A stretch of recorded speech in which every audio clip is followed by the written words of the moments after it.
Welcome to Behavioral Health Today, a podcast brought to you by the Triad Network.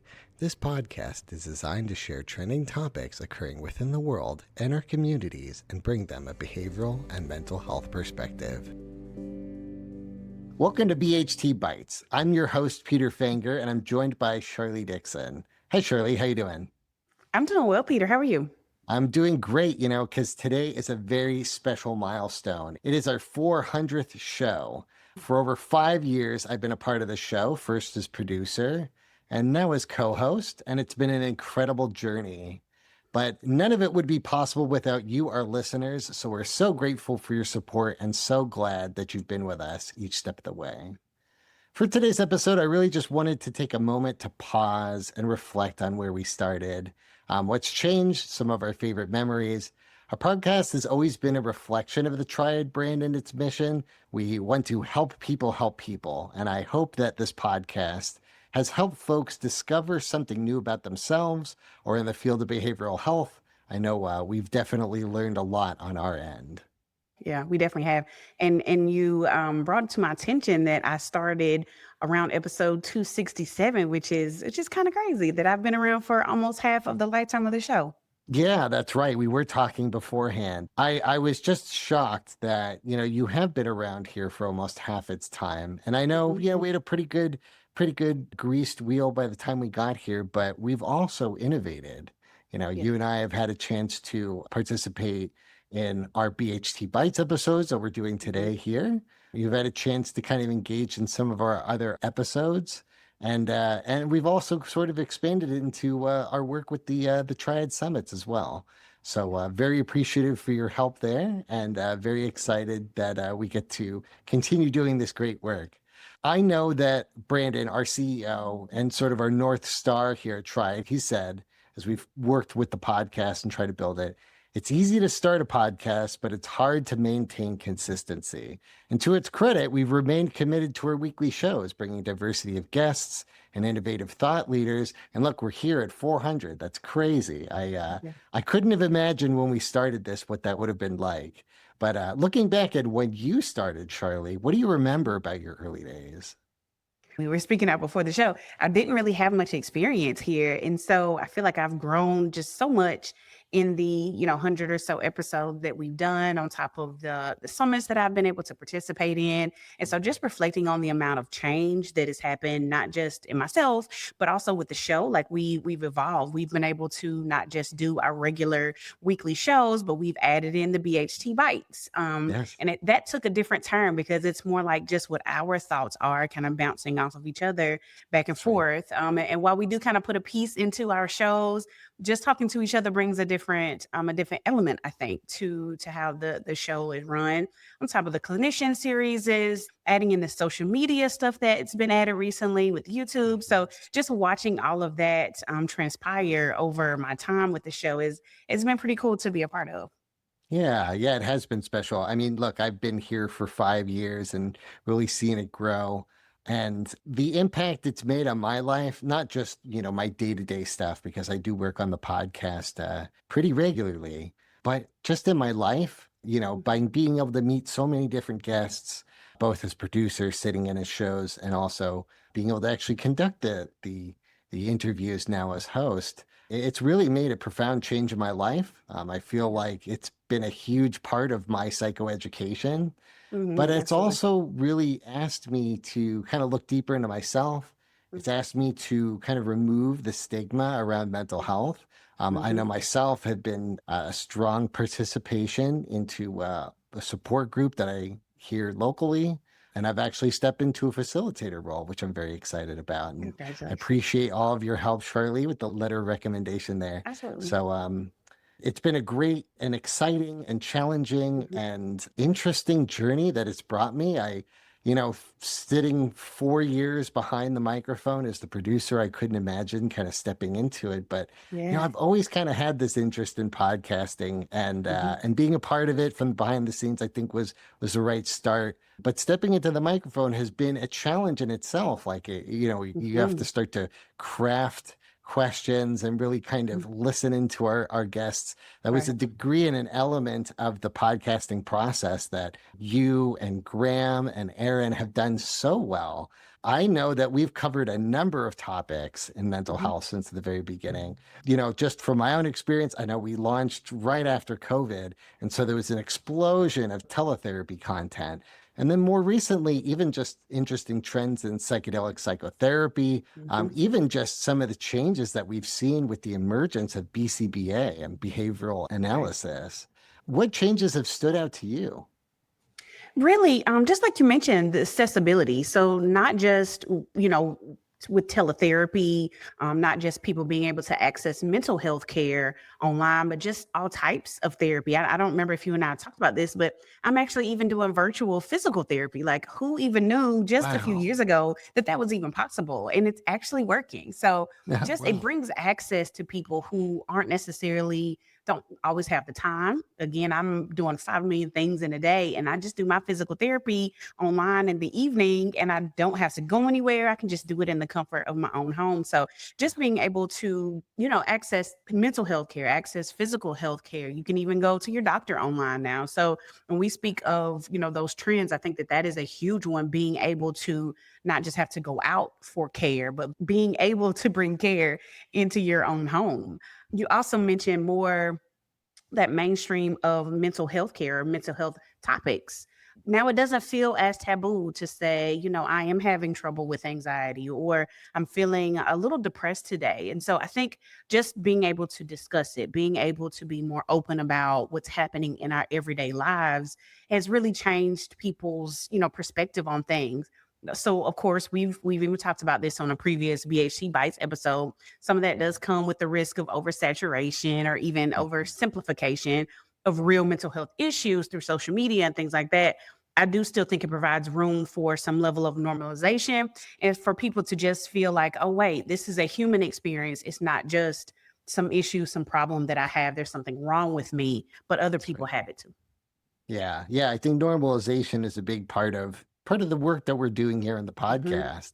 And it's so hopeful, when we listen to some of our guests and we get to engage with some of this, but the people that they work with and the hope Hmm. that they get to bring, it just really gives me a sense that it's meaningful Hmm. and that there are brighter futures. And I have to think of the ripple effect that we see, with the young people, of Agree. how all of these strong foundations that they can sort of build upon, a life where mental health isn't as stigmatized and there's help that's available. I just think that it just creates an opportunity for such a stronger foundation for those young folks.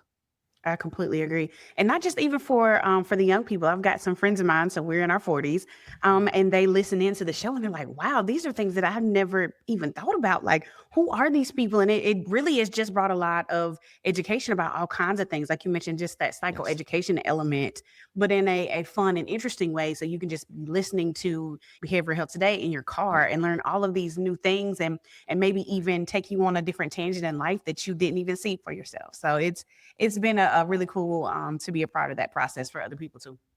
Yeah, we don't always get to engage with our listening audience Hmm. directly. But my pulse has always been my mom, who is, I would say like relatively new to maybe mental health concepts, Hmm. but she's always been a champion of me and all of my great work.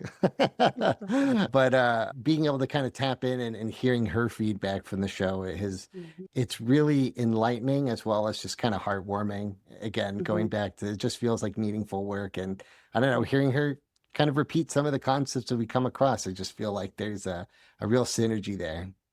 Agree. Completely agree.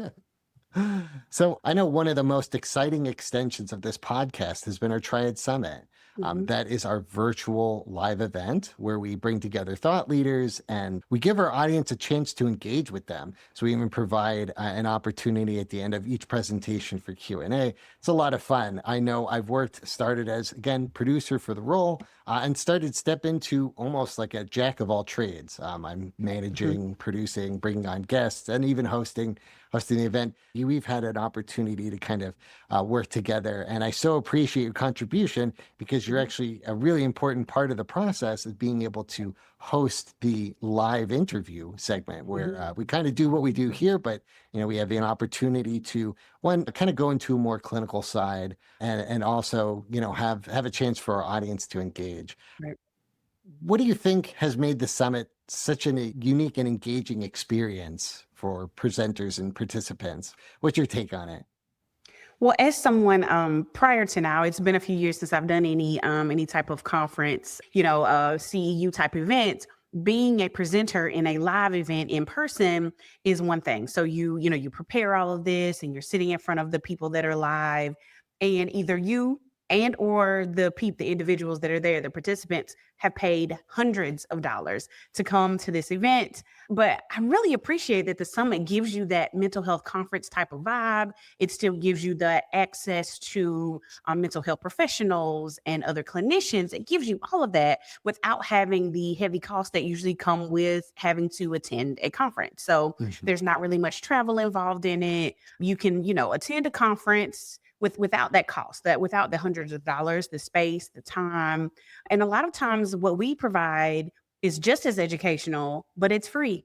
Or you just pay a small fee for those the CEU credits that come with our presentations as well. So it gives you kind of the best of both worlds. Like this past summit, I worked all day. I had an open house event for my child, but then I was able to hop back on in the evening and still learn some information, still participate in a live interview, and still go to bed at my regular time at night. So it gives you that best of both worlds type of feel that you don't usually get with a mental health conference. We'll be right back after a word from our sponsor. Most of us spend more time at work than anywhere else doing anything else. So why not spend that time in a job you love? Introducing Triad's Jobs Marketplace, the only job site dedicated specifically to behavioral and mental health professionals. Featuring more than 1,000 open jobs from dozens of behavioral and mental health employers, and searchable by location, professional field, employment type, specialization, and more. Jobs Marketplace helps you find your next career opportunity. Full-time, part-time, or gig time, make the most of your time. To access Jobs Marketplace, register for your free professional account at hellotriad.com/BHT. That's hellotriad.com/BHT, and then click to Jobs Marketplace. If you're already a member of the Triad community, visit app.hellotriad.com/jobs. That's app.hellotriad.com/jobs. Visit us today and take your next career step tomorrow.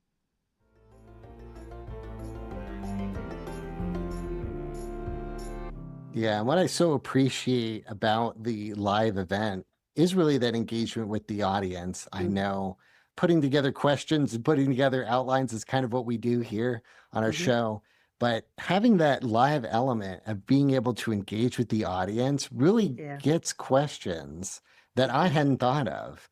I kind of pride myself on being able to ask a good question.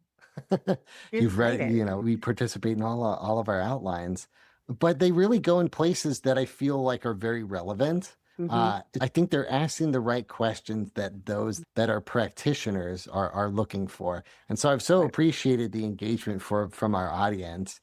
And our speakers have been so generous at being able to donate their time and being able to put together these incredible presentations. One of the things I try to really lean on is trying to put together a well-rounded summit of topics and speakers. I know, we've had some really, really great presenters in the past. I can name off a couple. Dana Crawford and bias reduction theory, I thought was very interesting, and really kind of talking about where we have our biases and how they kind of show up, and really doing the work in a clinical sense that kind of highlights the tough part where we can say we've got biases and how we can kind of create a little bit more awareness around that.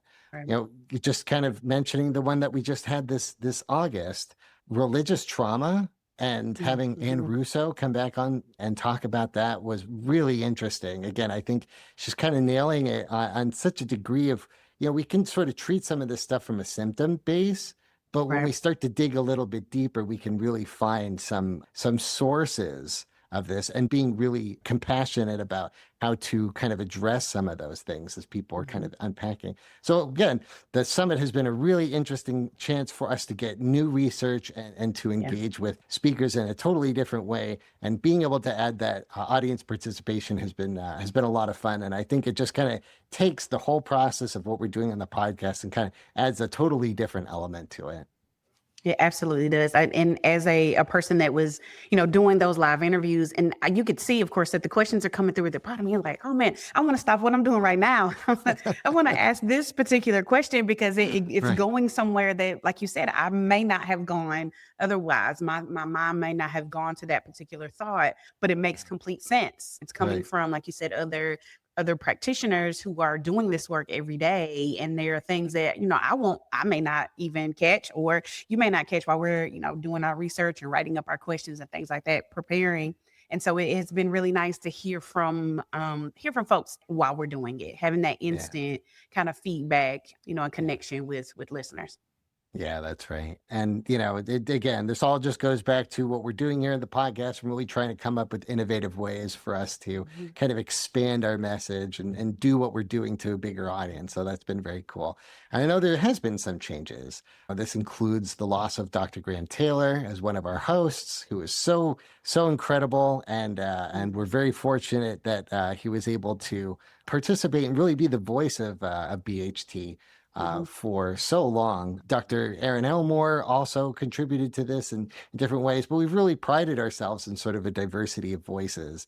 As we've grown and shifted, it's given me an opportunity to kind of step into the mic. Mhm. It's given you, Sharlee, a chance to kind of step and be the face of our show. And again, tough as it was to kind of go through those transitions, I've so appreciated to sort of watch our podcast kind of grow. I mean, even Mhm. just working with you, Sharlee, as producer and again co-host, has been so much fun. I know even just being able to rely on you, like knowing what we have and kind of the relationships that we have here on the podcast Yeah. and kind of taking it into that live event. I know, I mean, there are times when, I'm sort of like sending you signals through our documents and you're kind of Mhm. picking it up. And I'm like, man, I'm just so appreciative of you and being able to contribute with you. So it's given us a chance to kind of move the show forward. But I want to ask you, Sure. how do you see some of these transitions shaping the show as we move forward? Absolutely. You mentioned Dr. Graham Taylor, his leaving. And I remember I honestly didn't even realize that it was a real interview that was going to be published or broadcast or released. And so I'm thinking I'm just talking to Graham, and we're just, chatting it up, just talking about my life and the things that I've experienced. And when you guys said that it was going to be posted, I was like, Graham, I don't know about this. Like, I'm nowhere near as good as you. You and Aaron are doctors. I am Yeah, not.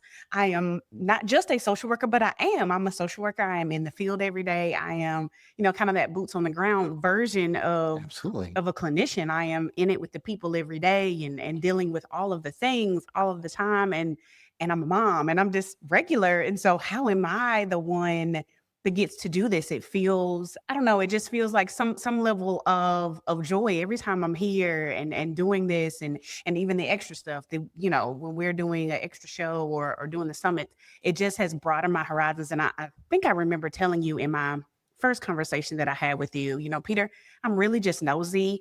And I just really like to talk to people. So this Yeah, is going to be perfect for me.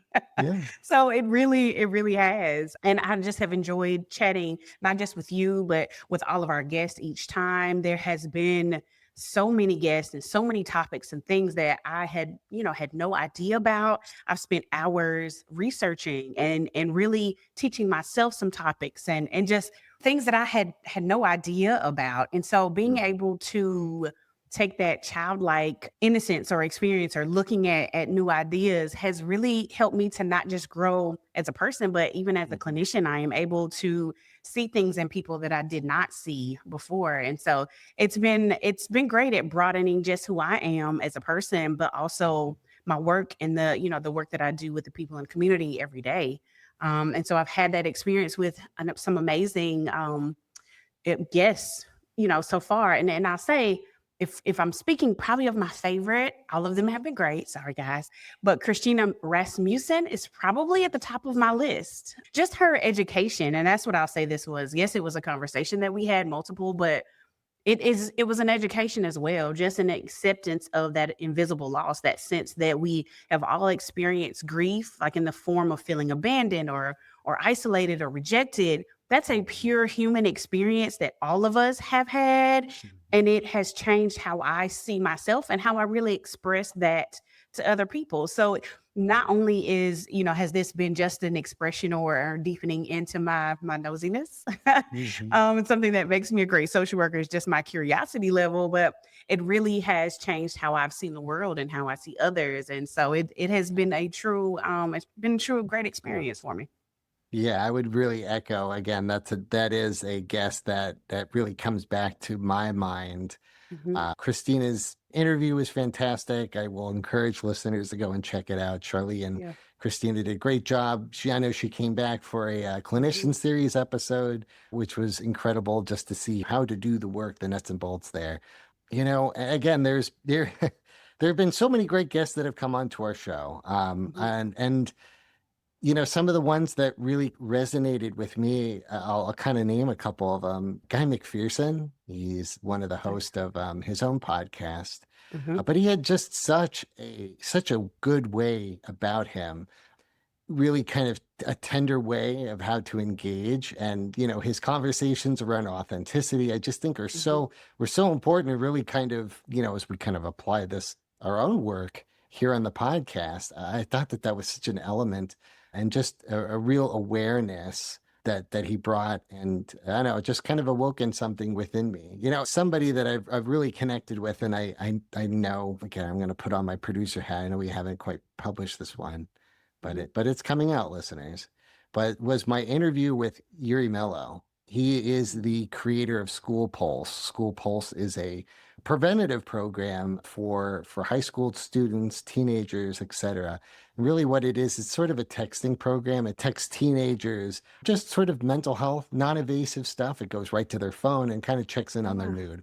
The whole idea is that it is a tool in order to prevent, mental health crisis.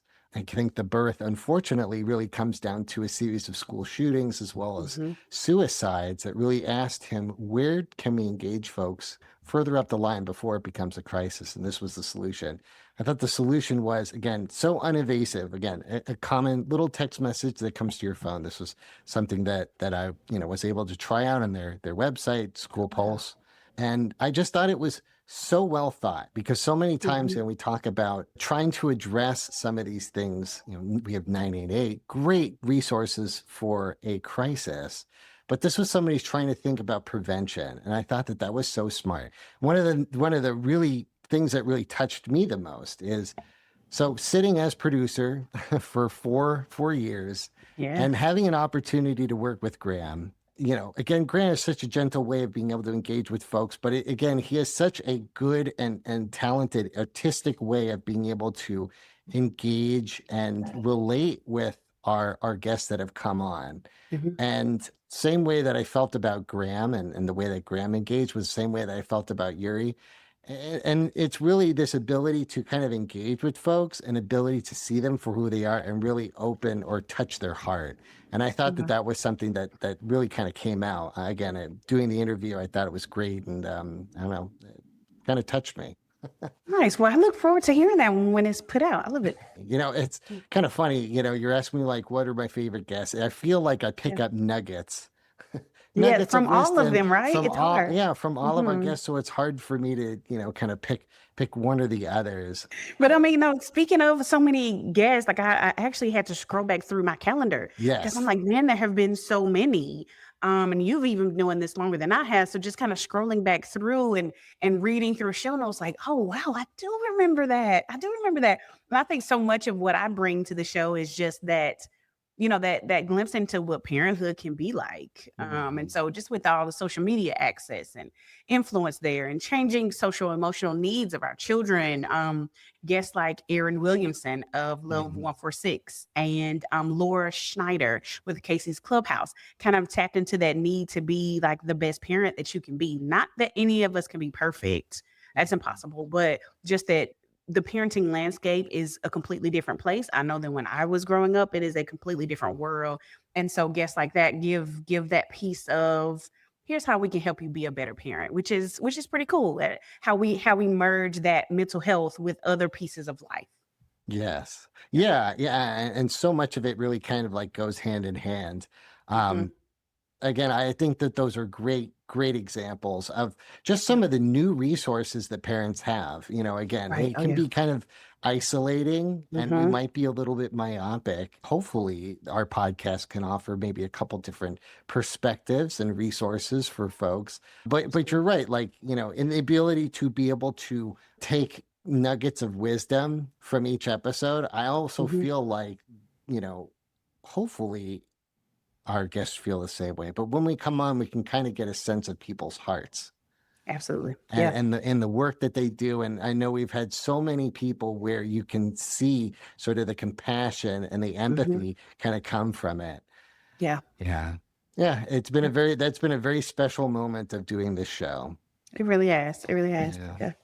As we celebrate 400 episodes, it's exciting to think about the future. What are you most hopeful as we continue growing in the show? How do we keep building on this foundation and listeners in meaningful ways? What do you think? I think I am most hopeful for just that continued sense of not just newness, but really being able to tap into the human experience. I think a lot of Mm, what makes our show a good one is we don't just have one focus other than behavioral health or mental health. Like we dig into lots of different pieces. And so that level of diversity that we've been able to cultivate here is something that I hope that we continue to do. Just being able to be open to new types of guests, new ideas about things that we hadn't thought about before. And so just being open to new experiences. And so I'm looking forward to continuing to be able to grow in that way and tap into some things that I knew nothing about. It's exciting to me to think about that. yeah, again, I know you kind of mentioned earlier about, the sense that this podcast offers an opportunity for us to kind of stroke our curiosity. And again, Absolutely. as we kind of do this show, it kind of feels like fun. It feels It like does. play, like we're able to Yeah. kind of play. And I know that there's a lot of work that kind of goes into each Mhm. episode and it can kind of get a little humbug at times. But I'm very grateful to be able to do this show. Mhm. It does feel like fun and feels It like does. play. It also feels like we have an opportunity to do a service. One of the things that I'm starting to hear more and more is this trend of overdiagnosis. Mhm. We can sort of generalize or kind of dumb down certain terms, and it's easy for people to kind of fall out into this identity. But one of the opportunities that we have is that as we sort of meet with guests and we have the opportunity to really kind of dive into the definitions of what some of maybe these clinical diagnoses are, really gives us the opportunity to kind of reevaluate how we address this in our language within the society and our communities. And, it can be difficult, right? How does a practitioner kind of deal with this on an individual level without coming across as Dismissive not even. compassionate, dismissive, Mhm. right? Mhm. Exactly. And I don't know. Part of it, I think, is the education. Part of Peace. it Yeah. is maybe kind of going back to the clinical diagnoses and stuff like this. But I think part of the service and the opportunity that we have in being able to kind of craft our shows is an opportunity to give folks a little bit more information. Mhm. Understand that it can be part of a human experience. It doesn't necessarily have to be a clinical one. Yeah, I don't know, an opportunity for us to maybe kind of rethink of what this looks like in the future Absolutely. and how our society might be able to come together and engage in community. Absolutely. We've talked about this before, just that oversaturation could be a negative thing, but also at the same time, it does lessen the stigma and just Yes. provide more education. So I think that at some point it will kind of level itself out a bit. And so I'm Mhm. I'm excited to see where that goes, Yeah. not just for our show, but just, for society in general. And having a piece of that is pretty Mhm. cool too. Yeah. Yeah. And I know, and even just in the diversity of guests that we've had, it was really kind of tuned me into the number of levels of healing. The show has Absolutely. really brought on other experts that go beyond just talk therapy. Right. And there's incredible work that's going on in talk therapy, but it has been very enlightening to see sort of this wellness community kind of Mhm. expand in other areas to where you don't have to be so one dimensional. Look, we can approach it from talk therapy, or we can try some of these other somatic techniques. And I think it all kind of brings towards healing.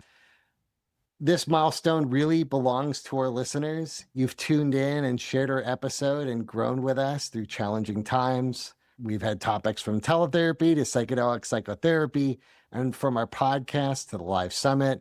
This journey has been about connection and growth, and we're so grateful to have you share it with us. Here's to 400 episodes and to the next 400, full with new voices, new ideas, and new ways to help people help people. Thank you for being a part of our BHT community, and we hope to see you next time on Behavioral Health Today. We appreciate all the support from our community, and if you like our show, one of the best ways you can support it is by giving us a 5-star rating and leaving a review. Behavioral Health Today is a podcast part of the Triad Behavioral Health Network, all rights reserved.